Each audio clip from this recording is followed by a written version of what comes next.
muchas gracias por la invitación. Buenos días a todos. Me place mucho estar en este espacio que me parece interesante y muy rico, muy fructífero. Bueno, yo quiero hablar de economía, de la situación en la que estamos, pero esta no va a ser una charla desde el saber técnico. En este momento, en una situación como esta, realmente el saber técnico se queda corto, porque uno lo que tiene son unos elementos que son más bien mecánicos y que no dejan ver muy lejos. Y entonces la simple extrapolación de tendencias, por ejemplo, no le dice a uno nada. Entonces, en este momento uno lo que requiere es imaginación, pero incluso para entender la situación. Pero el problema es que muchas disciplinas sencillamente normalmente no se dan permiso de imaginar. Y quienes se dan permiso de imaginar son otras disciplinas y otros conocimientos que son los que tienen que ver con la creación artística o la creación literaria.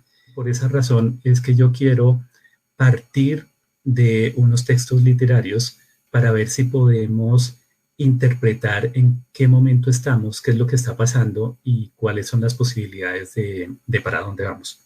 Quiero arrancar por un texto que tiene que ver con una situación que efectivamente ocurrió.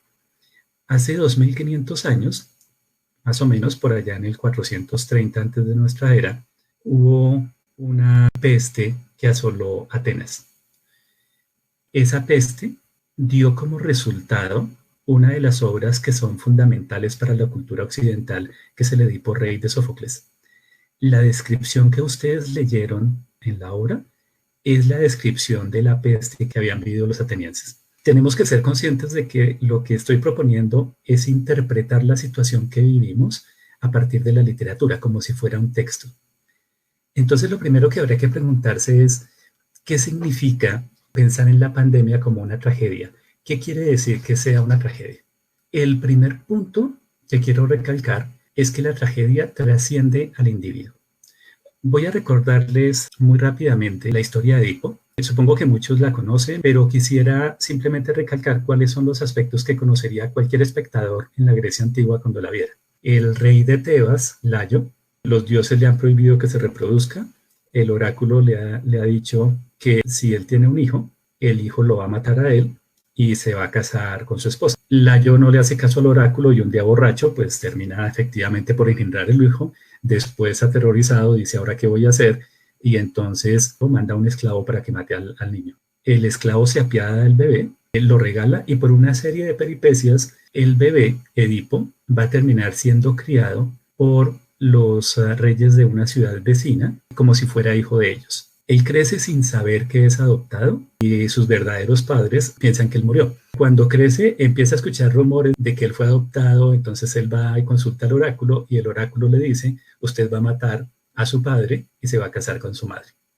Entonces él, espantado ante eso, dice, no, yo no puedo hacer eso. Entonces abandona la ciudad para evitar cometer el crimen. Cuando abandona la ciudad, empieza a peregrinar. Alguna noche va por un camino estrecho donde no alcanzan a pasar fácilmente dos carros. Viene un carro con un personaje muy arrogante y su comitiva, que le dicen de mala manera que se haga a un lado. Empieza una pelea, un altercado, y Edipo termina por matar a ese personaje tan arrogante y su comitiva. Él no sabe, pero acaba de cumplir la primera parte de lo que decía el oráculo, porque lo que él no sabe es que esa persona que acaba de matar era su padre. Era Layo.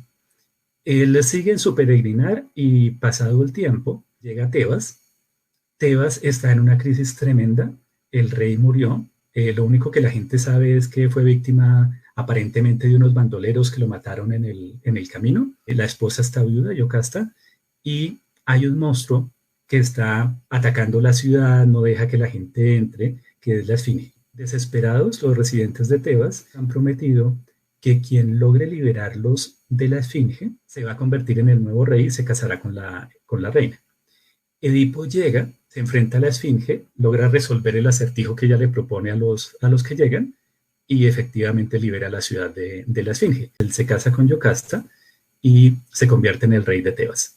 Cuando empieza la obra, él es el rey, está casado con su madre, sin saberlo, con Yocasta, y ya tiene 4 hijos.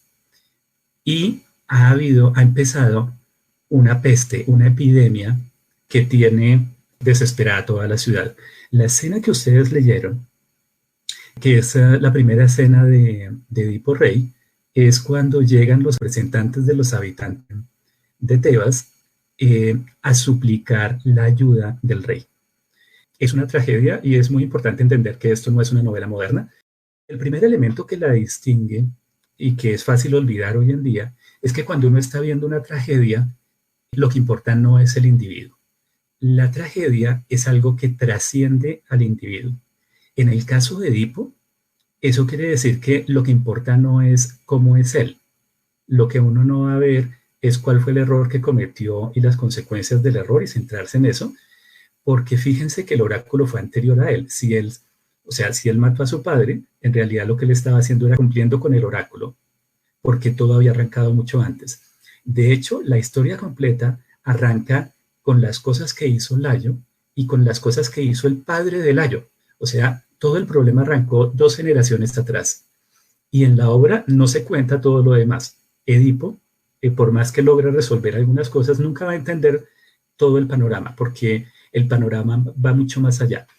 Si nosotros pensáramos en eso en la actualidad, hay un paralelo que se puede establecer que es bastante sencillo, y es que el problema actual no es un problema de la acción de un individuo. No se trata de si alguien hizo algo, sino que es mucho más grande porque es un problema sistémico. Lo que está mal es el sistema, no lo que haya hecho una persona en particular.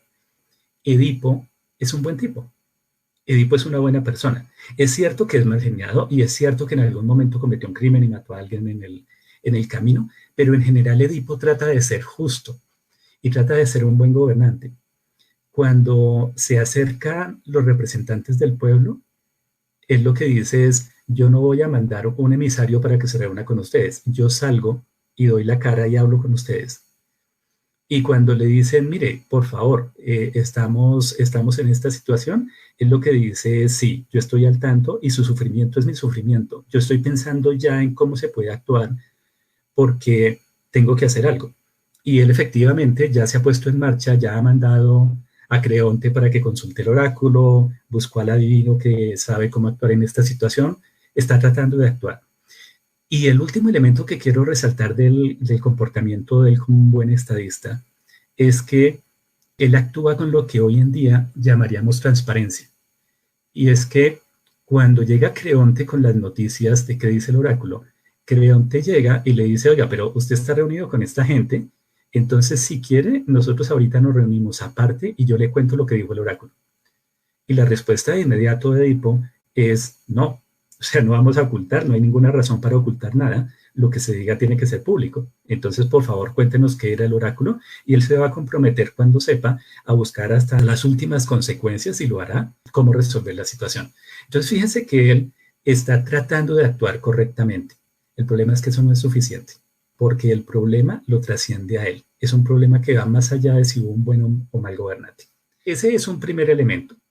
El segundo elemento propio de la tragedia es una cosa que los griegos llamaban anagnórisis, que suele traducirse como reconocimiento, pero que puede ser mucho más claro si lo entendemos como darse cuenta.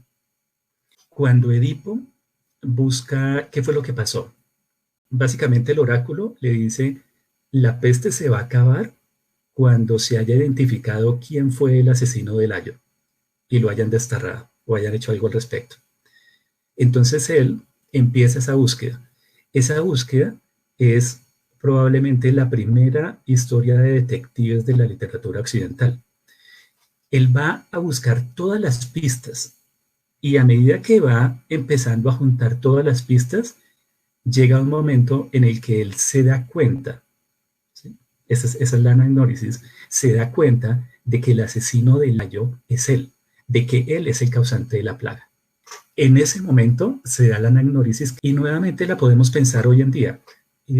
Si nosotros buscáramos hoy en día cuál fue la causa directa de lo que está pasando, lo que probablemente encontraríamos es que el causante directo de lo que está pasando fuimos nosotros como sociedad, que todos nosotros hemos puesto nuestro granito de arena para llegar allá, que los culpables fuimos nosotros que incluso creyendo hacer lo correcto, estábamos poniendo ese granito de arena en la vida cotidiana. Ese elemento nos dice cuál fue la causa directa, pero hay un tercer elemento que nos dice cuál es la causa última, por qué razón se originó todo. Si uno mira una tragedia griega, lo que uno va a encontrar es que generalmente las tragedias arrancaron por una especie de crimen. Estaría tentado de usar la palabra pecado si no fuera por todas las implicaciones del cristianismo que le dan una connotación distinta.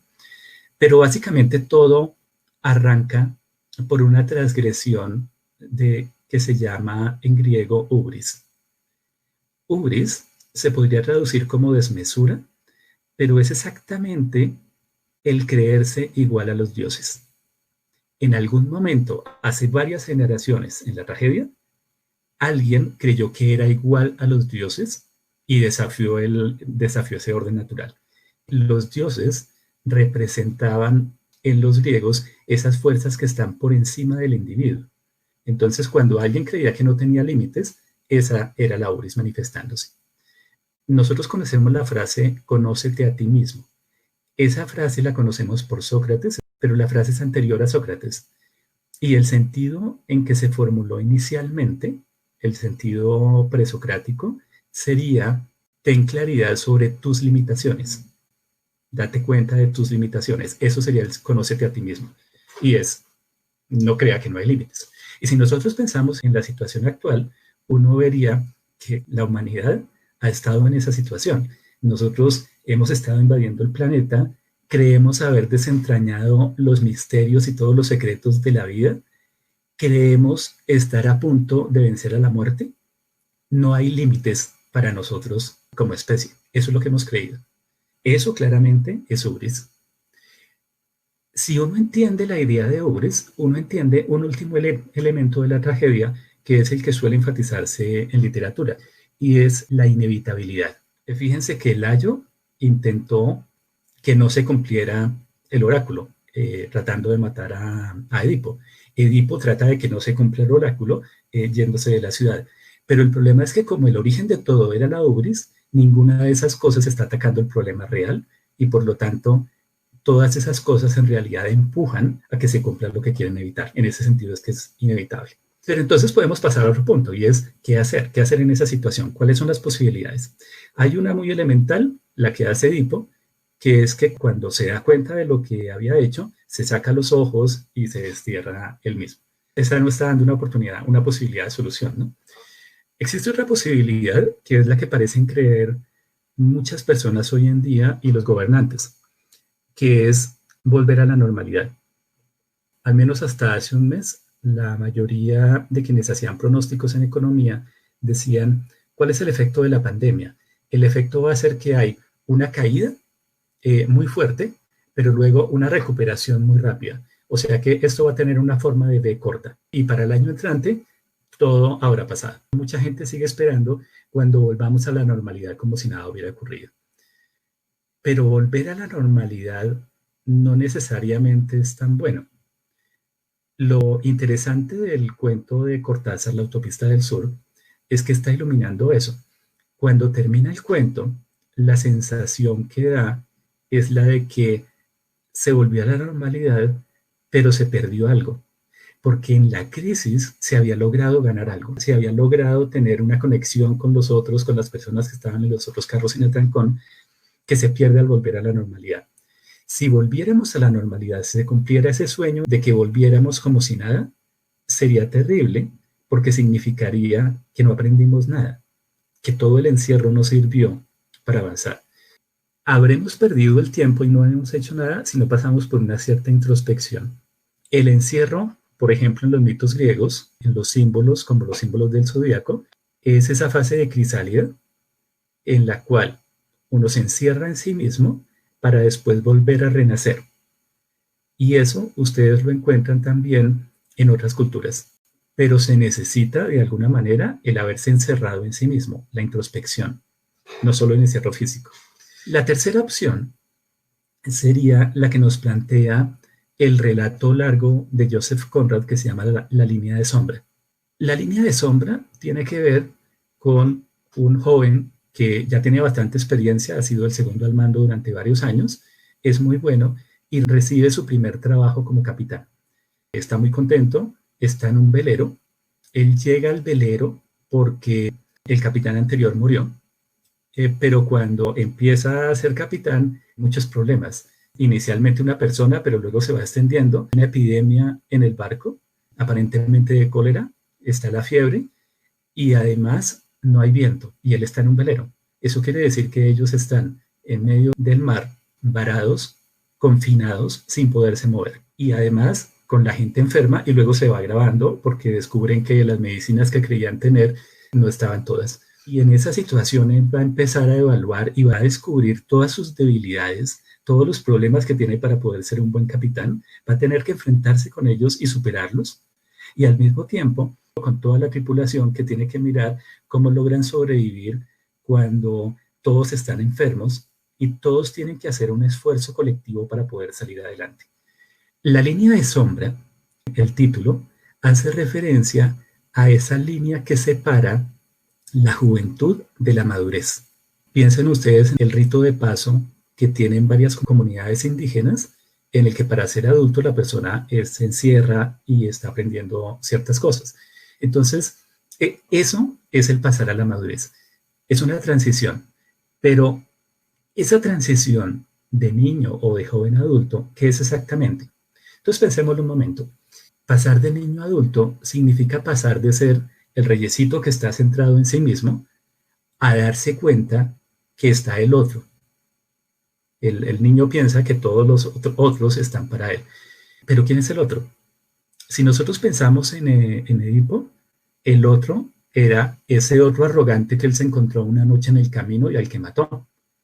Y ese otro que aparentemente no tenía ninguna importancia era su padre. Darse cuenta del otro es darse cuenta que ese otro que aparentemente no importa, importaba muchísimo. ¿Quién es el otro hoy en día? Ese otro se podría ver de tres maneras en la situación actual. La pandemia nos ha puesto en evidencia que hay un otro porque había unas desigualdades sociales a las que no se les estaba haciendo caso, que había mucha gente que no estaba protegida, que estaba en situaciones difíciles, que estábamos pasando por encima de ellos como sociedad. Entonces ese otro es los pobres, la gente que no tiene empleo, la gente, los informales, era una buena parte de la sociedad y en una sociedad como Colombia que tiene uno de los coeficientes de Gini más altos del mundo, uno de los mayores niveles de desigualdad en el mundo, esa situación era muy grave. La pandemia nos está mostrando que ese otro importaba. Hay una segunda forma como se manifiesta el otro en la situación actual. Ese otro tiene que ver con el habitante de otro país, que aparentemente tampoco tiene que ver conmigo. Eso se ve claramente hoy en día con la crisis migratoria en Europa, con África, por ejemplo, con todo el problema de las pateras, pero también con toda la migración de los refugiados de la guerra en Siria, pero también lo vemos en los migrantes de Centroamérica que tratan de ir a Estados Unidos, todo el problema de la migración de Estados Unidos y también con el problema de los migrantes venezolanos. Ese otro es Wuhan. Es una parte del mundo que no sé dónde está ni me interesaba, pero de repente los muertos en esa parte que yo no sabía que existían, me tocan y me afectan. Hoy en día más que nunca es cierto lo que decía John Donne de ningún hombre es una isla. La muerte de otro, de cualquier ser humano, me afecta a mí. Eso se veía en términos económicos de una forma muy clara. Hasta hace poco y todavía, lo que se hacía a veces para tratar de estimular el empleo en un país era tener excedentes comerciales con otros países. Pero eso significa que en realidad lo que se estaba haciendo era exportando el desempleo a los otros países. Y se olvidaban de lo que había dicho algún economista keynesiano, que era, ojo, si usted está exportando el desempleo al otro país, lo que usted está generando es un problema posterior de migración, porque cuando la gente no tenga oportunidades allá, va a venir aquí donde sí hay oportunidades. Entonces, usted no puede pensar que simplemente va a transferir el empleo a otro país. Tiene que buscar una solución al problema del empleo en todas partes. Pero hay una tercera manifestación del otro, que tiene que ver con el medio ambiente. Nosotros claramente hemos estado acabando con otras especies, hemos estado acabando con el planeta, hemos estado invadiendo las áreas donde estaban viviendo esos animales salvajes. Nosotros cogimos al animal salvaje y nos lo comimos. El animal salvaje era el murciélago que nosotros nos comimos. Y es claro que ese es el origen ahorita de la pandemia. Entonces, pasar a la madurez implica reconocer al otro y darse cuenta que yo no puedo estar tranquilo si el otro está mal. En economía, ¿qué podríamos decir al respecto? ¿Cómo se podría actuar? Tenemos que tener en cuenta que es una disciplina muy joven, tiene poco más de 2 siglos. ¿Qué hemos aprendido a lo largo de esos 2 siglos? El siglo XIX estaba embelesado con una idea muy sencilla. Adam Smith había mostrado cómo el mercado era capaz de solucionar ciertos problemas y se creía durante el siglo XIX que el mercado era capaz de solucionarlo todo. Eso fracasó.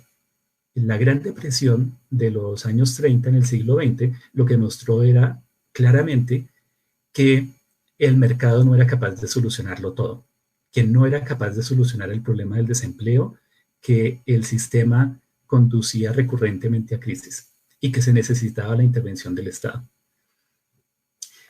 Entonces, se aprendió que el mercado solo no funcionaba. El experimento soviético durante el siglo XX exploró otra alternativa y era qué pasaba si uno solo tenía Estado. Y eventualmente lo que se vio era que tampoco lograba sostenerse. La mayor parte de los países durante el siglo XX lo que aprendieron era que con Estado y mercado se podían hacer las cosas.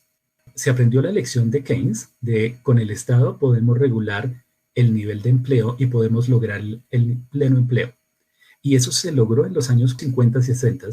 La humanidad por primera vez en los países desarrollados tuvo pleno empleo y se presentó crecimiento en muchos de los países en desarrollo. Pero ese crecimiento que se logró gracias a la intervención del Estado tuvo un costo y fue un costo muy alto en términos ambientales. Porque observen que el crecimiento y el pleno empleo se estaban logrando a partir de producción de cosas inútiles, a partir de producción de basura. Y en este momento, por ejemplo, en Bogotá, cuando en la mitad de la cuarentena hay un deslizamiento en el relleno sanitario de Doña Juana, eso nos está mostrando, nos está explotando en la cara toda la basura que hemos estado produciendo a lo largo de décadas para garantizar el trabajo. Entonces, eso está descubriendo una debilidad gigante del sistema, porque no se puede garantizar el empleo si lo que estamos produciendo es basura. Y la cuarentena lo que ha mostrado es que para poder vivir no necesitábamos tantas cosas. Hay un tercer elemento que ha aprendido la economía y que es un aporte de finales del siglo XX y comienzos del XXI, que es el de Elinor Ostrom.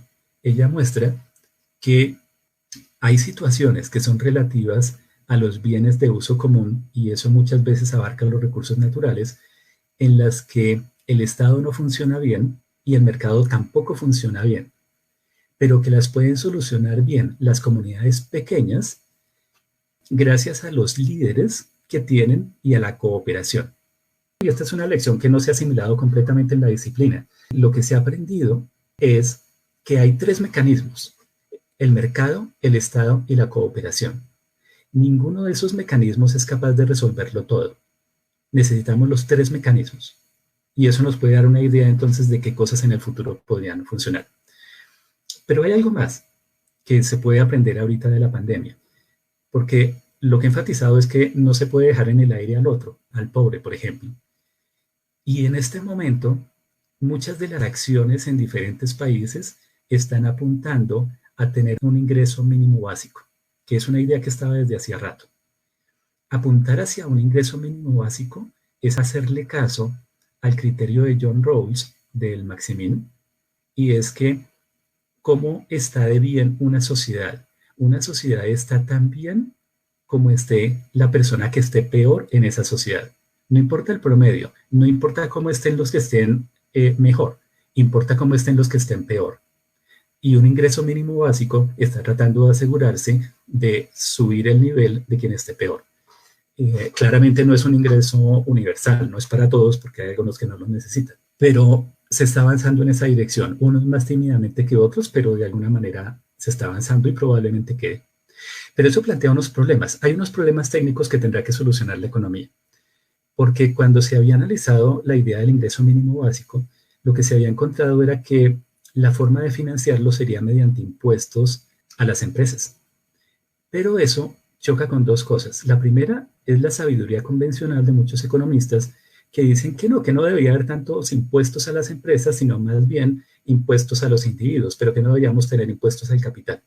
Pero esto es lo que está diciendo, y lo aceptan muchas empresas grandes, que ellas están dispuestas a pagar impuestos para asegurarse de que la gente les pueda comprar. Varias empresas de software ya tienen esto claro.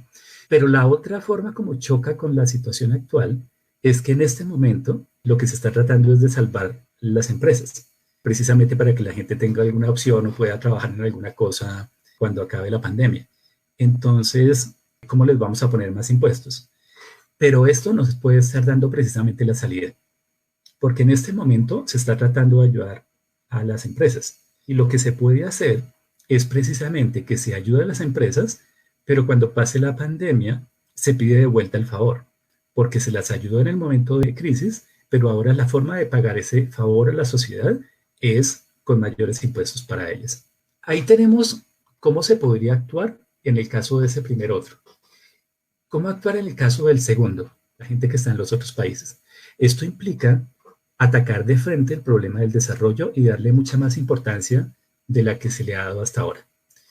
Esto implica ayudar a países pobres. Y aquí también hay mucha confusión, especialmente por fuera de los expertos. Se escuchan ahora voces que dicen es que se debería perdonar la deuda de los países más pobres. Lo que la mayor parte de la gente no sabe es que eso se ha hecho en el pasado y se hace periódicamente. Un ejemplo, cuando hubo el terremoto en Haití, hace un tiempo, el Fondo Monetario Internacional lideró un movimiento para eliminar la deuda externa de Haití. Y el mismo fondo, varias veces, ha liderado la eliminación de la deuda externa para los países más pobres. Entonces, eso se ha hecho, ¿sí? No quiere decir que nunca se haya pensado ni se haya hecho. Se puede hacer, se ha hecho y se hará, pero es insuficiente.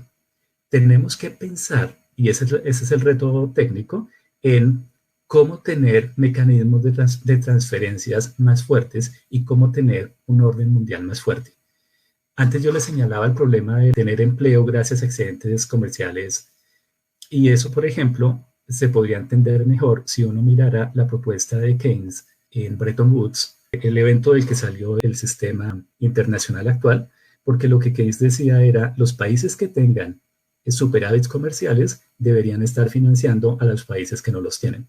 Tendríamos que ir en esa línea, pero ahí nos metemos en problemas técnicos que no son el campo en este momento. El otro problema, el problema del otro en términos de medio ambiente, implica que nosotros pensemos en una economía que no se base en el crecimiento. Varios economistas holandeses están proponiendo, por ejemplo, que nosotros tengamos una economía basada en el decrecimiento. ¿Cómo va a resultar todo esto exactamente? ¿Qué es lo que va a pasar? No se puede saber. No hay manera de predecir exactamente lo que va a pasar. Quiero dar un ejemplo rápidamente para que nosotros entendamos las dificultades de poder saber lo que va a pasar. Hubo una peste anterior, que fue la peste negra, que a mediados del siglo XIV acabó con buena parte de la población. En Inglaterra, uno de los impactos de la peste negra fue que como había muerto tanta gente, subieron los salarios de los trabajadores libres, porque había trabajadores libres. Al mismo tiempo generó la posibilidad para algunos siervos de tratar de escapar o tratar de buscar otras alternativas. Eso generó guerras. Y en Inglaterra, todo esto terminó en que los señores feudales estaban tratando de obligar a los trabajadores libres a que trabajaran a los salarios de antes de la peste y de mantener las condiciones de servidumbre para los siervos de la gleba. Y eso provocó un levantamiento campesino en 1381 liderado por Wat Tyler, que terminó mal, pero básicamente lo que estaba era exigiendo que bajaran los impuestos y que se aboliera la servidumbre. Ellos no lograron su cometido, Pero ese, junto con muchas otras cosas que pasaron en ese momento, fue deteriorando lentamente el sistema de servidumbre y el feudalismo. Y al cabo de varios siglos, todo esto condujo al capitalismo. Pero en el siglo XIV lo que se veía era muerte y desolación y no había manera de saber cómo eso iba a resultar en la fábrica, que era algo que no se conocía, o en otras formas de organización. Entonces es muy difícil que uno pueda hacer futurología, por ejemplo. Pero la situación actual es distinta y es interesante porque ¿cuáles son las posibilidades de que realmente tengamos un cambio? Hay una cosa que en economía se conoce como el equilibrio de Nash, que es una situación que no le gusta a nadie, pero de la que no se puede salir con la acción de una sola persona. Entonces, a pesar de que nadie está contento, nadie puede por sí solo hacer que se salga de esa situación. Entonces todos quedan atrapados en ese equilibrio del que quisieran salir. Lo bueno de la pandemia es que es un choque sistémico que nos pone en cuestionamiento a la gran mayoría de los individuos simultáneamente. Cuando cambian muchas partículas, existe la posibilidad de que uno salte a un equilibrio distinto. Si todos hacemos la introspección de la que estaba hablando antes y cambiamos, es posible que al salir se logre un nuevo equilibrio. No sabemos exactamente cuál. Pero lo que sí es claro es que este es un momento, precisamente porque está atacando a todos, es un momento en el que puede haber cambios. Pero eso depende de la acción colectiva. Y como decía al comienzo, aquí hay campo para la imaginación y la creación. Si aprovechamos el confinamiento para renacer como individuos, es posible que podamos renacer como sociedad. Muchas gracias.